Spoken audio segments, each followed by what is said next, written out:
Este es nuestro saludo de Navidad y Año Nuevo. Que la alegría de la Navidad sea un cántico de amor y un susurro de paz, esperanza y prosperidad. Que la magia sea tu mejor traje, Tu sonrisa el mejor regalo tus ojos el mejor destino. y tu felicidad nuestros mejores deseos. Que reine la paz y el amor en cada uno de los hogares de Colombia y el mundo. Son los deseos del Círculo de Periodistas y Comunicadores Sociales de Antioquia y Radio Zipa Estéreo.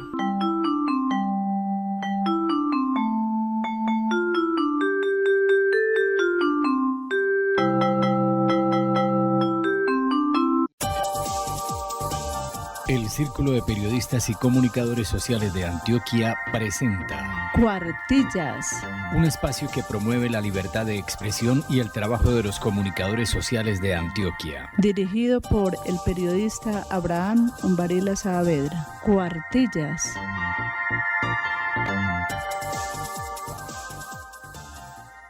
¿Qué tal, señoras y señores? Bienvenidos a la emisión número 660 de Cuartillas Radio. Les acompañamos los periodistas Soy la Isabel Carvajal Almario. y Abraham Umbarila Saavedra. Les invitamos a escuchar nuestra primera sección. Editorial.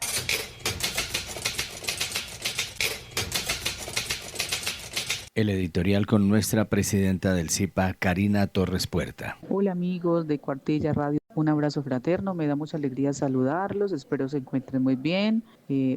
Hoy vamos a hablar un tema que tiene que ver cómo está FECOLPER, la Federación Colombiana de Periodistas en Colombia, con la reforma laboral.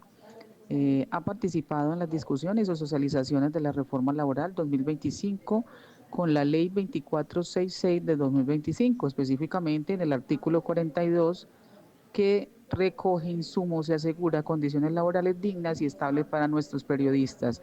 El objetivo es reducir la informalidad, garantizar estabilidad y una remuneración justa, además de regular abusos en salarios y horarios, contribuyendo a la dignidad del oficio.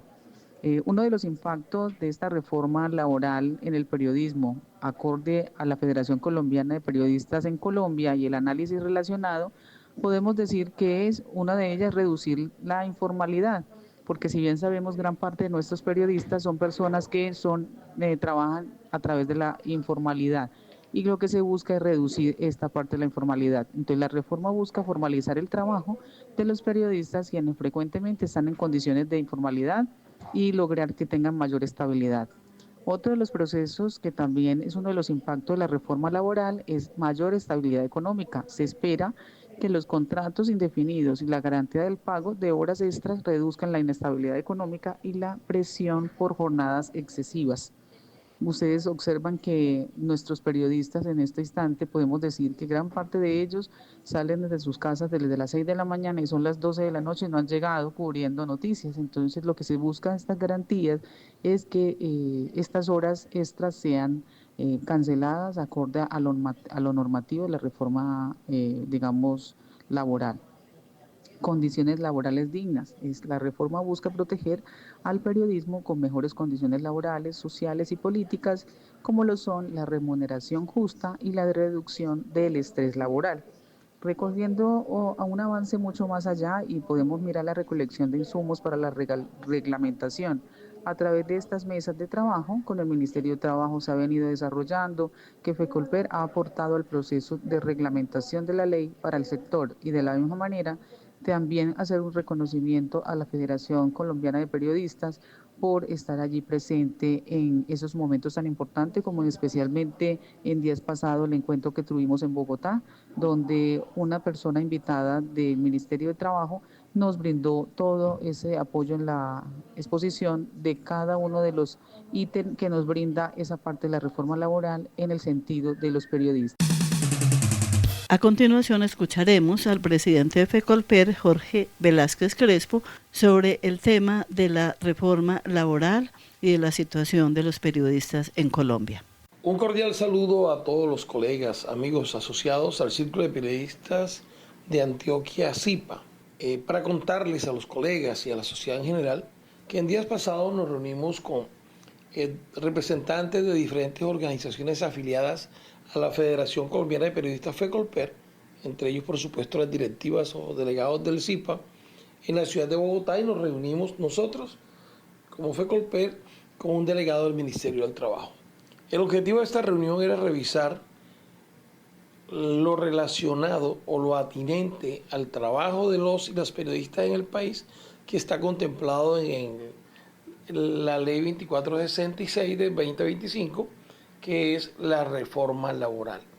Pues bien, allí hay un artículo que tiene que ver con la actividad periodística. Es el artículo 42. ¿Qué se contempla en ese artículo? Primero, hacer mucha claridad frente al horario de trabajo de los y las periodistas. Allí se establece, por ejemplo, que todo lo que tenga que ver con la preproducción, preparación, organización, planeación, previo a la emisión del programa radial, de televisión, puede ser también de un contenido digital o para prensa escrita, todo ese tiempo de preparación, planeación, es considerado parte de la jornada de trabajo. A mí me parece muy importante, entre otras cosas, esta aclaración, porque sucede mucho, especialmente para periodistas de radio, que trabajan con cadenas o de televisión, que previo a la emisión, a la transmisión o a la entrega de su material, no es considerado eso dentro de la jornada laboral. Por decir algo, periodistas de cadenas radiales o de televisión o de medios digitales, el lunes tienen que tener una parrilla de información, de noticias ya trabajadas para ser publicadas. ¿Cuándo hacen los periodistas esto? En la mayoría de los casos lo hacen el día domingo. Entonces no se les está reconociendo a la mayoría esa labor que hacen el domingo, porque el domingo, entre comillas, están de descanso. Sucede en algunas cadenas radiales. Entonces no se les paga el domingo porque ellos comienzan a trabajar el lunes a las 4:30 o 5 de la mañana. Pero sí, señores propietarios, directivos de estas cadenas radiales, ¿cuánto tiempo dedica el periodista el día domingo, entre comillas, de descanso, para recoger la información y tenerla lista a las 4:30 de la mañana? ¿O acaso la información que trabajó hasta el viernes va a utilizarla para el lunes? Lo normal es que no. Entonces esta ley ya establece allí que eso debe incluirse dentro de la jornada de trabajo y además que debe ser remunerado. El periodista que trabaja el lunes en una cadena radial o en un canal de televisión desde temprano y tiene que presentar la información que sucedió el fin de semana, y si esa recopilación de información, búsqueda de información la hizo un día domingo, deberían pagarle las horas trabajadas y además con los recargos a que haya lugar. Esa es una primera norma que contiene este artículo dentro de la reforma laboral. En el mismo artículo también se contempla el tema relacionado con esos cargos de dirección y confianza. Lo que dice la norma es que si se le da ese rótulo al periodista o a la periodista de que está desempeñando un cargo de dirección y confianza, eso debe ser verificable en el órgano jerárquico o en el organigrama jerárquico del medio de comunicación. Y aparte de eso, por supuesto, debe ser remunerado de tal manera. Pues bien, esos fueron los temas que discutimos, porque ahora se está en el proceso de reglamentación de este artículo, y por eso el Ministerio nos convoca para que participemos en esa socialización, y eso fue lo que hicimos. Hicimos aportes desde todas las regiones del país, los periodistas afiliados a FECOLPER, entregamos esos aportes al delegado del ministerio y confiamos que esa reglamentación sea realmente garantista para el ejercicio de los periodistas, los y las periodistas en Colombia. Esperamos que en los próximos días el Ministerio del Trabajo nos entregue el borrador de la reglamentación o del decreto reglamentario de esa disposición legal atinente al trabajo de los periodistas en Colombia. Compañeros y amigos del CIPA, muchas gracias. Siempre es placentero poder dialogar con ustedes y sobre todo temas que tienen que ver con nuestro ejercicio profesional. El pasado 19 de noviembre se realizó la entrega de los premios Simón Bolívar en el Teatro Julio Mario Santo Domingo en Bogotá, donde tuvimos la oportunidad de estar en la ceremonia como postulados por Radio Cipe Estéreo. Allí tuvimos la oportunidad de escuchar el discurso al recibir el premio a una vida y obra de la periodista Yolanda Ruiz Ceballos, una periodista colombiana egresada de la Universidad Externado de Colombia, que ya había sido galardonada en versiones anteriores con el premio Simón Bolívar en 1987 y en 2008, y premiada por la Asociación de Periodismo de Cronistas del Espectáculo como mejor presentadora de noticias en 1996. Escuchemos sus sentidas palabras en el momento en el que recibió el premio Simón Bolívar. Estoy emocionada, estoy abrumada, estoy asustada, todo al mismo tiempo, y estamos cansados. Entonces vamos a tratar de hacerlo rápido, además porque tengo muchos colegas aquí a quienes yo les decía que lo que no podamos contar en 2 minutos es que no lo tenemos claro, y yo les voy a robar un poco más de 2 minutos, me perdonarán. Me voy a saltar los saludos protocolarios, simplemente saludo especial para don José Alejandro Cortés, para don Miguel Cortés, la organización del premio, Silvia y todo su equipo, para el jurado, mil gracias, la familia, los amigos, los colegas premiados, los colegas que nos están acompañando. Voy a tomarme unos segunditos porque yo creo que es como un buen momento para dar rienda suelta a unas ideas que me vienen dando vueltas desde hace 40 años. Esta mañana a las 3 de la mañana estaba revisando lo que había escrito y no me gustaba y estuve a punto de romperlo todo. Y además porque me preguntaba qué dice uno después de todo lo que se ha dicho acá y después de lo que hemos visto acá. Y a mí me tocó algo que es difícil de lidiar, y es ver a los 49 colegas que han estado antes de este premio. Y cuando uno ve a los 49 colegas que estuvieron antes, pues eso pesa supremamente sobre los hombros. Cuando uno ve que están ahí los colegas a quienes yo les digo, hay un par de colegas que yo les digo, María Elvira está por ahí, don Fidelito, cuando yo sea grande quiero ser como ellos. Y entonces cuando uno estaba así, quería ser como don Daniel Samper y todas estas cosas, y los vi allí y luego me paran aquí, pues eso abruma y eso pesa. Pero sí creo que vale la pena hablar un poquito de periodismo en tiempos de fundamentalismos y de incertidumbre. Antes de eso, pues un reconocimiento. En primer lugar, por supuesto, al premio y a los 50 años. A mí me abruma el premio en sí mismo y el hecho de que sea esta fecha tan emblemática de un premio que es institución en nuestro gremio. Pero definitivamente tengo que hacer el reconocimiento a quien corresponde. Este premio es el logro de una mujer que dedicó su vida al cuidado y a sacar a 7 hijos adelante.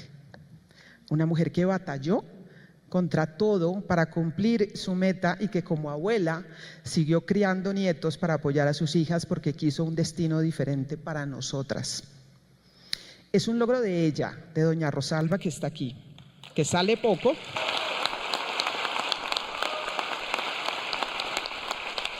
Soy su hija y soy el resultado de su esfuerzo y de su trabajo. Fue ella la que me enseñó sobre la ética. Nunca mencionó la palabra, pero me enseñó sobre la ética.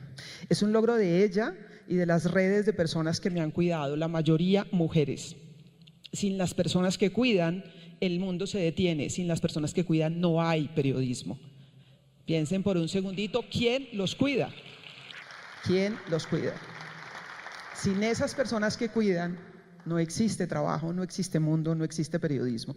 Por eso comparto el premio con mi red de cuidado, con Angelita y con mi tocaya Yolanda, 2 mujeres que con su trabajo me han cuidado con amor. Lo comparto con mis hermanas Sandra y Alba, con mi familia toda, con mi hija Manuela, que es mi mayor orgullo, que me decía cuando veníamos para acá, ella no es periodista, pero me decía que el periodismo ha sido la banda sonora de su vida. Y aquí la tenemos hoy. Mi orgullo mayor. Lo comparto con Eduardo, mi amigo de siempre, colega y mi pareja en esta etapa de la vida con quien tenemos una familia multiespecie. A veces hay que refugiarse en los animales para tener a mano la nobleza cuando nos fallan los humanos. Lo comparto con mis pocos amigos del alma que están aquí, son poquitos y están aquí, y que son parte de esta red de afectos que me sostiene cuando este trabajo pesa. Y es que intentar hacer periodismo responsable es un ejercicio de resistencia pacífica. Y eso cuesta, agota, eso mina las fuerzas y muchas veces es una tarea invisible y abrumadora, como estoy abrumada en este momento. Hace 10 años, cuando el jurado del Premio Simón Bolívar de ese momento tuvo la deferencia de concederme el premio a Periodista del Año, en medio de los muchos mensajes afectuosos y cariñosos, alguien en la red de X, Twitter en aquella época, citó el rating de la emisora en la que trabajaba y se preguntó: ¿y esa a quién le ha ganado como para que la premien? Esa crítica me interpeló porque en silencio me había hecho la misma pregunta: ¿y por qué a mí me dieron ese premio? Y como estoy convencida de que las críticas nos ayudan a pensar mucho más que los elogios, reflexioné en ese momento sobre un premio, sobre el éxito y el sentido de mi trabajo. Nunca me había planteado este oficio en términos de una carrera para ganarle a nadie. Creo que el periodismo es un servicio público. Hacerlo bien es la meta. Y con mucha frecuencia eso no se ve, eso no le gana a nadie y eso no se premia. Ese año, unos colegas en el jurado vieron el valor del trabajo que hacíamos sin ganarle a nadie. A lo largo de los 40 años que cumplo en el oficio he trabajado bajo una premisa: hacer periodismo con ética y con responsabilidad. A pesar de los muchos errores, miles de errores y de todas las dificultades, es eso lo único que me ha guiado en mis tiempos de reportera y cuando estuve al frente de equipos grandes o pequeños. Mi trabajo ha sido posible porque además de mis redes de afectos, hay colegas que creyeron en esta idea y me acompañaron en la resistencia, aún cuando todo estaba en contra, aún cuando todo estaba perdido. Comparto hoy este premio con esos colegas, algunos de ellos están aquí, y con los miles más que hacen periodismo sin pergaminos, los de a pie, los reporteros que se levantan al alba y duermen poco, comen mal y tienen fe en este oficio. Son los que se paran durante horas a esperar lo que tiene por decir una fuente, los que reciben un dato y pasan horas o días confirmando su veracidad, los que viven en medio de la guerra y hacen periodismo con los armados respirando en la nuca. Y aquí acabamos de premiar a un colega, uno de miles que están allí en territorio resistiendo. El periodismo es un ejercicio de resistencia pacífica. Son algunos también los colegas que reciben pago por nota y si no la publican no reciben nada, aunque hayan trabajado. Esta sociedad tiene inmensos pendientes de equidad con ellos. Cada uno hace un trabajo que vale mucho porque de eso depende que podamos saber lo que pasa cada día con la certeza que solamente da el periodismo responsable, un periodismo necesario en el que se pueda confiar, aunque no siempre acapare los reflectores, como hoy acapara los reflectores el periodismo. Este trabajo, reitero, es un ejercicio de resistencia pacífica porque nos obliga a ser veedores de todos los poderes. Y todos, absolutamente todos los poderes quieren en algún momento interferir con la información. Incomodar, por eso, es parte de nuestra tarea, como preguntar, como cuestionar. Nos corresponde contar lo que pasa, tratando de estar lo más cerca posible de los hechos y lo más lejos posible de nuestros prejuicios. Ser veedores de los poderes no significa, como pasa a veces, elegir a uno para fiscalizar y mirar para otro lado frente a lo que hacen los otros. El periodismo nos obliga a mirar con ojo crítico a todos, al gobierno, al Congreso, al Poder Judicial, al Poder Económico, a los poderes ilegales, a quienes ejercen la oposición y a ese poder que emergió de la mano de las nuevas tecnologías. Se ha hablado en este escenario de ese tema. Es el poder del algoritmo y el de las audiencias reales o ficticias, porque no todo el que insulta o aplaude desde una red es un ciudadano, a veces es un fantasma que ayuda a inflar egos o a destruir personas. También ahí tenemos que resistir los periodistas. Nuestro trabajo no es complacer auditorios ni ganar aplausos. Con frecuencia la resistencia consiste en ofrecer a la sociedad lo que necesita saber y no lo que quiere saber. Por eso es tan peligroso cuando para un periodista se convierte en prioritario buscar el me gusta, el clic y no buscar la verdad. Es posible que aquello que hacemos no le guste a la audiencia. Con frecuencia el buen periodismo no le gusta a alguien, pero si es lo que se debe saber, es lo que debemos informar. No soy una mujer mayor, como pueden pensar, añorando viejos tiempos cuando digo estas cosas y hablo de los algoritmos y las redes. No, soy una mujer mayor, 61 años, con cuenta en YouTube, en X, en Instagram, en Facebook, en TikTok y hago un podcast que se llama Menopáusicas y qué, porque estos también son mis tiempos y el periodismo se hace hoy desde plataformas digitales. No me mueve entonces la nostalgia.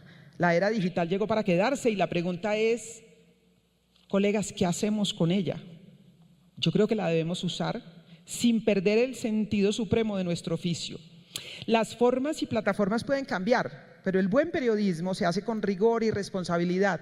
En un reel que dura 1 minuto, en una investigación profunda, en un documental, en un podcast. Aquí hemos visto la muestra de trabajos bien hechos en todos los formatos y en todas las plataformas. Y hemos visto que el jurado ha declarado de ciertas varias categorías. Eso nos tiene que interpelar, lo uno y lo otro. El buen periodismo está ahí y el periodismo mediocre también. No importa entonces la plataforma, sino cómo lo hacemos, qué hacemos. No podemos rendirnos ante el algoritmo. Veo que se enseña en las escuelas de periodismo digital o en esos talleres que proliferan por montón en las redes sociales, cómo subir las métricas, cómo generar tendencias, cómo hacer llamativo un carrusel o una historia, cómo titular, pero poco se habla sobre la rigurosidad y la importancia de no desinformar, no sacar de contexto a la hora de titular pensando en el clic, en el SEO, en la métrica, en el algoritmo. Es como si el objetivo fuera servirle al algoritmo y no a la sociedad. Ese algoritmo que hoy controla buena parte de nuestras vidas. El algoritmo elige la ruta para llegar al trabajo. Ya no pensamos, ya no miramos, ponemos Waze. Elige la pareja que nos conviene, hay aplicaciones. Elige los temas de los que se habla, las ideas que son virales. El algoritmo nos dice qué debemos opinar, a quién debemos odiar y por quién debemos votar. El algoritmo, lo sabemos, premia más las peleas que los argumentos y a los periodistas nos corresponde argumentar. Aunque el mercado no compre razones, nos corresponde argumentar. Estoy convencida de que una de las múltiples causas que hacen propicio este momento para los liderazgos autoritarios está en esos algoritmos que promueven los fundamentalismos y los encierran en burbujas en donde existe la falsa creencia de que pertenecemos al grupo de los buenos, sin importar cuál sea el grupo. Nos sentimos, estos somos los buenos frente a los otros malos, los enemigos, los malvados, los que merecen morir, a los que hay que darle bala, según dicen candidatos en campaña. El pensamiento crítico ha perdido terreno. Nada tan revolucionario en estos tiempos como pensar con cabeza propia. La libertad de pensamiento es un derecho en todos los ciudadanos al que se ha ido renunciando poco a poco, pero es una obligación ineludible para un periodista. Un periodista tiene que pensar con cabeza propia para entender y para poder contar lo que pasa. El fundamentalismo no cabe en este trabajo, no puede caber. Un periodista debe tener la capacidad de ver matices, aunque los algoritmos solamente conozcan el lenguaje binario. Un periodista debe dudar por principio, porque eso obliga a pensar y a buscar más. Es la paradoja del periodismo. Debemos dar certezas a la audiencia, debemos dar confianza y para lograrlo tenemos que dudar de todo el que filtre una información, tenemos que dudar de todo lo que nos diga una fuente. Desconcierta entonces ver a muchos jóvenes colegas con tantas certezas y vanidades esperando el aplauso de su feudo en redes, midiendo el éxito de su trabajo en las métricas de X o de Instagram, sin pensar en el impacto que su información pueda tener en la vida real de las personas. Hay vida fuera de las pantallas, subrayo, hay vida fuera de las pantallas. Por eso, además de la resistencia contra todos los poderes, tal vez el mayor ejercicio de resistencia de un periodista debe ser frente a la tentación de convertirse en espectáculo alimentado por corazones y pulgares arriba. En tiempos de desinformación, el periodismo debe generar confianza. Nunca había sido tan democrático y extendido el acceso a los datos, a la información y la posibilidad de compartir todo tipo de contenidos, de generar nuestros propios medios de comunicación en un segundo. Es la democracia directa en acción. Todos pueden hacerlo, todos pueden compartir contenidos, todos, absolutamente todos pueden tener un canal en YouTube. Sin embargo, nunca habíamos tenido tanta dificultad para distinguir la verdad de la mentira. El periodismo, el buen periodismo debe iluminar, ayudar a entender y decantar en medio de la incertidumbre. En un mundo ideal, toda información publicada por periodistas profesionales debería generarnos certezas. Como toda información dada por un presidente, pues debería generar certezas, pero ya sabemos, no siempre pasa. Las sociedades están cimentadas en la confianza y es grave que se pierda la confianza. Algunos están interesados en que se pierda la confianza en la prensa. Para los líderes autoritarios, el periodismo independiente es un peligro, es una piedra en el zapato. Por eso, cazar peleas con la prensa está en el manual de todo populista y aprendiz de autócrata, sin importar en qué orilla ideológica esté alineado. Para hacerlo, tiende un manto de duda sobre todos en nuestro oficio. Frente a ellos, resistencia. Y no solo frente a ellos. El periodismo independiente también se para ante el mercado que presiona y empuja, porque toca vender, todos sabemos de eso, aquí hemos hablado del tema, la crisis que estamos viviendo. Pero nos dicen que hay que hacer publireportajes, que hay que hacer contenidos que no se noten que son vendidos, que sean orgánicos, nos dicen, que se vean naturales, que no les muestren a la audiencia que es publicidad. Si la transparencia es sinónimo de ética y rigor en periodismo, ¿qué viene siendo esa oscuridad que tanto piden los mercados? ¿Qué tipo de periodismo quieren desarrollar los anunciantes, los vendedores, los dueños de medios, la sociedad entera? ¿Alguien se pregunta cómo se consiguen las métricas que tanto gustan, las cifras que tanto gustan? El mercado manda, el mercado dice, y a pesar de que muchos se rinden a las leyes del mercado, se siente la crisis en los medios grandes y en los emprendimientos. Ya hemos escuchado aquí del tema de quienes saben mucho más que yo. Sin embargo, muchos colegas, aquí hay varios de ellos que han sido premiados, hacen esfuerzos titánicos para sobrevivir con su proyecto pegados a una tabla en la mitad de un naufragio. Ahí seguimos, me incluyo, pegados con un proyecto en mitad de un naufragio intentando sobrevivir en medio de un mercado que nos pide lo que no estamos dispuestos a darle. Necesitamos un periodismo en resistencia cuando la democracia se tambalea, cuando los líderes tóxicos patean normas, hacen guerras y genocidios que retan todo lo que habíamos pactado colectivamente. Como en el Coliseo Romano, las sociedades aplauden la pena de muerte sin juicio previo, es un buen muerto. La expulsión de migrantes y la pérdida de derechos adquiridos, se cancelan ideas y pensamientos, se decretan enemigos que merecen ser eliminados, hay censura y se niegan hechos que vemos ante nuestros ojos porque hoy ya no confiamos ni siquiera en nuestros sentidos. Las campañas de propaganda reemplazan las informaciones veraces y la inteligencia artificial generativa nos reta de maneras desconocidas. En medio de millones de contenidos falsos, distorsiones o reales, el periodismo tiene una obligación ética: informar con rigor, servir a los más vulnerables, contar lo que se quiere silenciar, escuchar a los que no son escuchados. Agradezco por eso a cada persona que me confió su historia, que me permitió asomarme a su vida frente a una grabadora o una cámara en la privacidad del anonimato, porque el miedo impedía ir más allá. Personas reales que me enseñaron el sentido de mi trabajo. Y no recuerdo en este momento a ninguno de los presidentes que he entrevistado, ni dirigentes políticos, ni capo del narcotráfico que haya entrevistado, ni tantas fuentes. Recuerdo en este momento a una mujer en particular, sobreviviente de la incursión de un grupo armado, que hace más de 30 años en una frase me relató un infierno, en una sola frase, porque hay historias que sí se pueden contar en una frase. Después de esa incursión paramilitar, ella simplemente me pudo decir: hicieron lo que quisieron conmigo.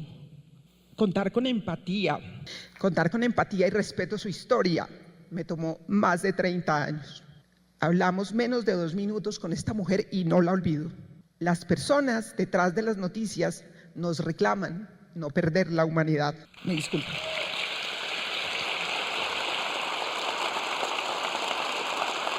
Les dije que va a estar difícil porque estoy así como...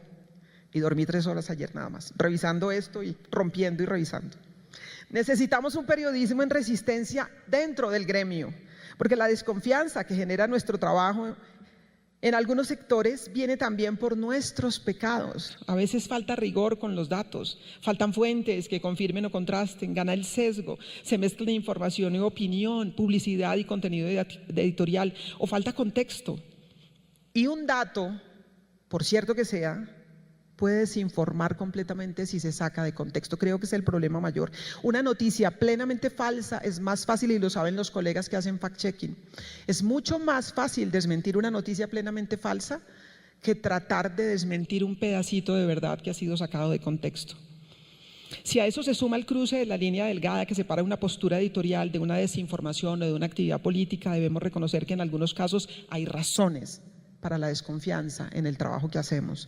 Sorprende que en el gremio a veces no se reconozcan esos problemas. Aceptarlos nos permite, como hoy, rendir homenaje a los muchos colegas que hacen trabajos meritorios. Aceptar esos problemas nos permite honrar a los que han dado la vida, que no son pocos, por hacer su trabajo, a los que se han enfrentado a todos los poderes, a los que han sido hostigados, amenazados, judicializados, desplazados, por cumplirle a la sociedad. Tener una mirada autocrítica y entender que, como en todos los gremios, en el nuestro hay faltas, nos permite levantar la bandera de la libertad de prensa, no como una manta para tapar malas prácticas de algunos colegas, sino como un activo fundamental en una democracia. Defender la libertad de prensa es defender el derecho de los ciudadanos a tener buena información. Por eso debemos estar abiertos al escrutinio público y entender la diferencia entre una amenaza a la libertad de prensa y una crítica válida por no hacer bien nuestro trabajo. No toda crítica es un ataque, ni la libertad de prensa es un derecho ilimitado. Eso no significa que se deban alentar las tentaciones censuradoras que no faltan. Hay mucho político creativo, hay que estar alertas, porque ya se habla de eso. También hay que resistir cuando alguien quiera establecer en una ley o en un decreto lo que se puede o no se puede informar. Me muevo entre el temor y el optimismo por el futuro del periodismo. Alegra ver la explosión de ideas y proyectos. Hoy me emociona ver a tantos colegas jóvenes haciendo buen periodismo. Eso sin duda genera esperanza. Es un universo de posibilidades que nos abre la tecnología de hoy. Hemos visto y aplaudido a estos colegas aquí. Buen periodismo sí hay. Ver a estos jóvenes jugándose la piel y la vida definitivamente nos tiene que dar esperanza. También me alivia ver a tantas mujeres en estos últimos tiempos que me piden un abrazo en plena calle porque se sienten interpeladas por la conversación que abrimos en el podcast Menopáusica Psique con María Elvira Samper sobre las mujeres mayores y sobre lo que significa ser una mujer mayor en este mundo. Y eso nos ha conectado de maneras que no habíamos conocido en décadas de periodismo.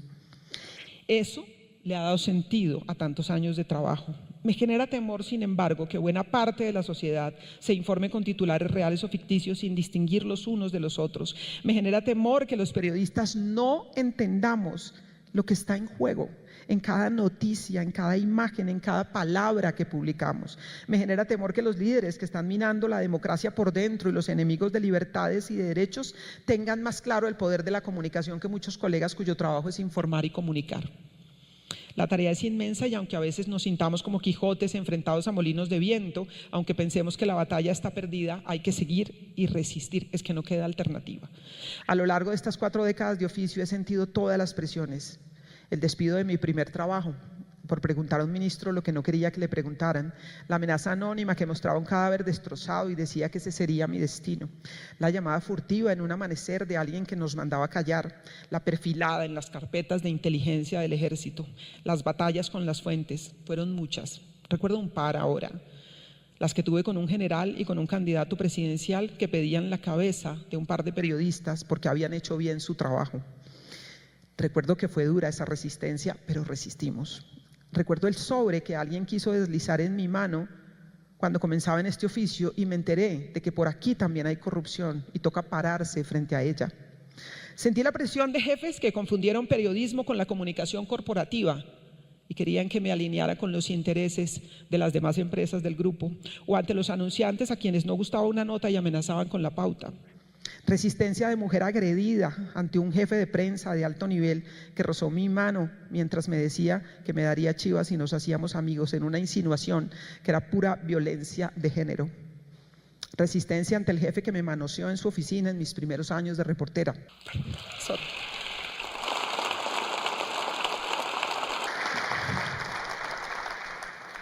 He vivido la discriminación salarial por ser mujer. Y en el último tiempo, cuando pregunté si me estaban discriminando en materia salarial por ser mujer, me respondieron que no. Entendí que me discriminaban por ser mayor, porque a mi compañero hombre le pagaban más porque era más joven. En 40 años de oficio se vive mucho y hay que resistir mucho. No ha sido fácil mantenerse en resistencia frente a todo y tal vez uno de los retos mayores es hacerle frente a los prejuicios y a la adulación. Es fácil ver las amenazas que vienen de afuera, ante ellas nos paramos todos. ¿Sí? Cuando nos gritan, nos agreden, nos denuncian, nos matonean en las redes, es fácil pararse y denunciar. Lo difícil es ver los riesgos para la libertad de prensa que vienen del halago, de la vanidad, del amiguismo y de nuestro ego. Es difícil hacer la resistencia cuando se está tan cerca del poder, al punto que te quieren hacer sentir que eres parte del poder, al punto que muchos colegas se sienten que son parte del poder. Es difícil lidiar con ese "usted no sabe quién soy yo", que aflora en la boca de algunos colegas, ese querer saltarse la fila, conseguir prebendas y favores por cuenta de un trabajo que solamente debe servir a la sociedad. Y ahora me corresponde declararme en resistencia al recibir este premio. En un mundo ideal, las empresas privadas no premiarían periodistas y tampoco las entidades del Estado. Nos corresponde ser veedores del poder oficial y del poder económico. Sin embargo, en esta realidad de tantos riesgos para el oficio, se agradece el estímulo a las buenas prácticas y el respaldo al esfuerzo individual y colectivo. Recibo este premio con humildad porque tengo el compromiso de que nada va a afectar la independencia de mi trabajo. Así ha pasado con los premios anteriores. Lo recibo porque en 50 años este premio se ha ganado su prestigio y el respeto absoluto de nuestro gremio.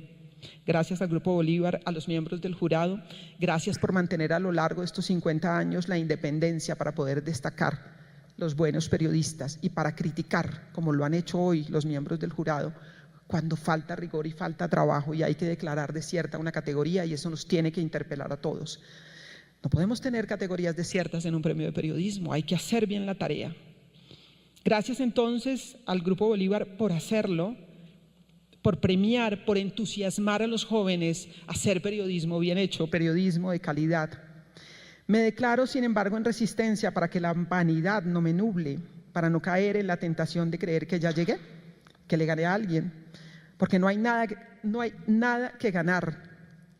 Me declaro en resistencia para no olvidar quién soy y a quién me debo. Cuando me mire al espejo y me pregunte a mí misma, porque jamás se lo he preguntado a nadie ni lo preguntaré, me pregunto a mí misma, ¿usted no sabe quién soy yo? La respuesta será, soy simplemente una periodista, una más, una como muchas, resistiendo, la hija menor de doña Rosalba, una menopáusica más. ¿Y qué? Muchas gracias.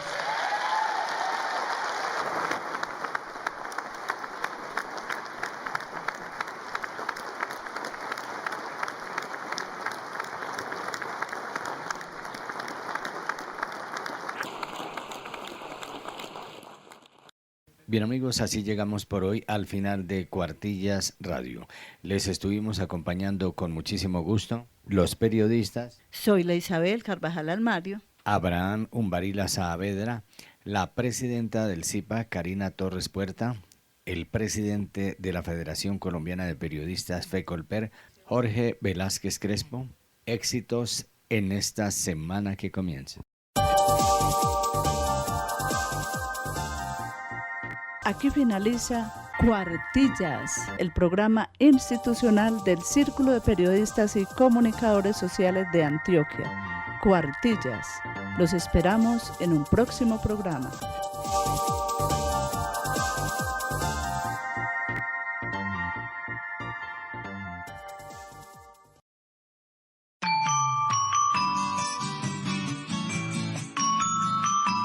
Este es nuestro saludo de Navidad y Año Nuevo. Que tu corazón sea el más cálido refugio donde anide para siempre el amor. Para que recibamos el Año Nuevo con amor y entusiasmo y la vida sea un cántico de amor. Son los deseos del Círculo de Periodistas y Comunicadores Sociales de Antioquia y Radio CIPA Estéreo para nuestros oyentes de Colombia y el mundo.